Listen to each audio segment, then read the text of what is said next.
Party में 10 साल से संगठन ही ना हो, मैं तो 10 कम बता रहा हूँ, उनका कोई पार्टी से संबंध नहीं होता तो टिकट लेने के लिए आए हुए। इसीलिए मैं कह रहा हूँ, मैं 10 साल बीजेपी में रहा हूँ, 42 साल कांग्रेस में। इसमें व्यवस्था में खोट है, और खोट इसलिए है एयरपोर्ट को बढ़ते बढ़ते भी पता नहीं बनेगा कि नहीं बनेगा, लेकिन ये कहते हैं डोमेस्टिक फ्लाइट शुरू होंगी, उसके बारे में भी जो डायरेक्टर जनरल सिविल एविएशन है उसके यहाँ से ये है कि अभी डोमेस्टिक फ्लाइट सिर्फ एक है, लेकिन इसको भी 2030 तक यानी फ्लाइट्स का नंबर बढ़ेगा, और ये कह रहे हैं कि उस तक देखा जाएगा कि हम इसको इंटरनेशनल एयरपोर्ट की कैटेगरी में ले सकेंगे या नहीं ले सकेंगे। जिस पार्टी में 10 साल से संगठन ही ना हो, मैं तो 10 कम बता रहा हूँ, लोग तो कहते हैं 15-20 साल हो गए, तो अगर पार्टी में संगठन नहीं होगा तो सबसे बड़ी कमजोरी तो वही है। और आप कहते हो कि किसको जिम्मेवार मानते हो, सबसे बड़ी जिम्मेवारी तो यही है कि आपका संगठन नहीं है। इसीलिए तो 2500 आदमी एप्लीकेशन देते हैं और फिर बगावत करते हैं तो उसमें थोक में करते हैं, तब क्योंकि उनका कोई पार्टी से संबंध नहीं होता तो टिकट लेने के लिए आए हुए। तो हिंदू जो बड़े बड़े मठ हैं, बड़े बड़े टेम्पल हैं, उन पे भी कोई सख्ती होनी चाहिए कि उनका पैसे का भी दुरुपयोग ना हो, उनके पास जो ज़मीनें हैं वो ठीक व्यवस्थित हों। सिर्फ वक़्फ़ पे कानून बनाना हमारे भाईचारे को कमज़ोर करने का एक प्रयास है सेंट्रल गवर्नमेंट का। सरकार की कार्रवाई को बताना, ये पर्ची खर्ची की जो बात करते हैं ना, इसीलिए मैं कह रहा हूँ, मैं 10 साल बीजेपी में रहा हूँ, 42 साल कांग्रेस में। ये खर्ची पर्ची की व्यापक रूप अगर कोई देखना है तो इस सरकार में देखा जा सकता है, और मैं इसको साबित कर सकता हूँ।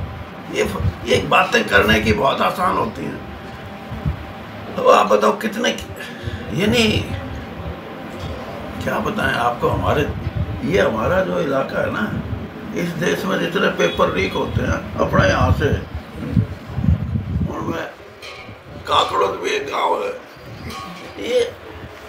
ये क्यों है?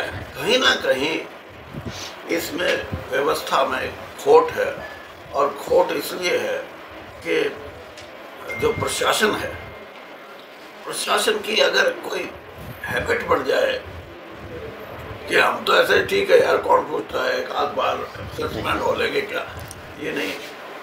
प्रशासन को चुस्त दुरुस्त करने के लिए सरकार की नीयत अगर ठीक हो तो चुस्त दुरुस्त प्रशासन व्यवस्था होगी। कह रहा हूँ कि ये बहुत बड़ा रैकेट है, और इसका सबसे बड़ा जो सप्लायर जिसको हम कह सकते हैं वो पाकिस्तान है। पाकिस्तान से जितना, और अब थोड़ी बहुत सख्ती भी हुई है, तो अब कोई ड्रोन से आने लग गया, कोई कैसे आने लग गया, तो इस पे तो पूर्ण तौर पे यानी सावधानी बरतने की जरूरत है। सावधानी में इसलिए कह रहा हूँ कि ये सिर्फ प्रशासनिक व्यवस्था का हिस्सा नहीं, इसमें और भी महानुभाव और उनका मतलब ये समाज को तो बिल्कुल। एक सबसे बड़ी एग्जांपल है, आज हरियाणा स्पोर्ट्स में नंबर 1 क्यों है, और पंजाब क्यों पिछड़ गया? पंजाब के यूथ को खराब किया। और मैं ये कहता हूँ, ड्रग्स, ये जो सिंथेटिक ड्रग आई हैं, इसका सबसे बड़ा दोष हम लोगों पे है, जो हम राजनीतिक लोग हैं। अगर इस चीज़ की लड़ाई नहीं लड़ी जाएगी तो पंजाब तो ज़ीरो हो ही जाएगा। उसकी शक्ति, उसकी जो उसके अंदर काम करने की एक ऊर्जा है, वो आज नहीं है। मैं खेलूँगा इसीलिए आपको। और हरियाणा में भी प्रवेश पूरा आहिस्ता आहिस्ता ड्रग्स का हो रहा है, और इसके लिए सजग रहना बहुत जरूरी है।